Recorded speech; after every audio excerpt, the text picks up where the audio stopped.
हे मोदीजींच्या माध्यमातून मिळालं. आज आमच्या ओबीसी समाजाला नमस्कार. राज्यात झालेले पक्षफूट, केंद्रीय तपास यंत्रणाचा गैरवापर, हिंसाचार इत्यादी घडामोडी लक्षात घेऊन लोकसभा निवडणुकांकडे आता सगळ्यांचं लक्ष लागून राहिलं आहे.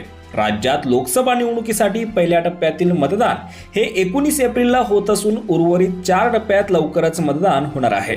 यातच काल एबीपी माझाने जाहीर केलेल्या ओपिनियन पोलमध्ये धक्कादायक निकाल दिला आहे. यामध्ये महाविकास आघाडीला 18 तर महायुतीला 30 जागांवर विजय मिळण्याची शक्यता यात वर्तवण्यात आली आहे.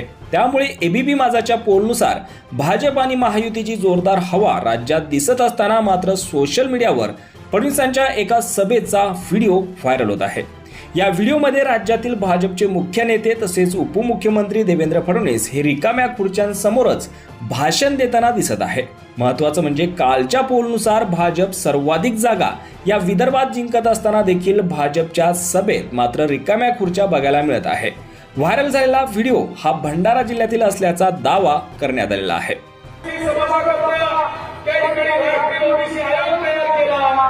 आणि पहिल्यांदा ओबीसी समाजाला संवैधानिक आरक्षण हे मोदीजींच्या माध्यमातून मिळालं. आज आमच्या ओबीसी समाजाला मेडिकलमध्ये आरक्षण नव्हतं, 27% आरक्षण मेडिकलमधलं हे गेले 50 वर्ष ओबीसी समाज मागत होता. ओबीसी समाजाच्या या व्हिडिओवर तुम्हाला काय वाटतं? तुमची प्रतिक्रिया कमेंट बॉक्समध्ये नक्की कळवा आणि असेच राजकीय घडामोडी पाहण्यासाठी चॅनलवर नसाल तर सबस्क्राईब करून बेल आयकॉन दाबायला विसरू नका. धन्यवाद.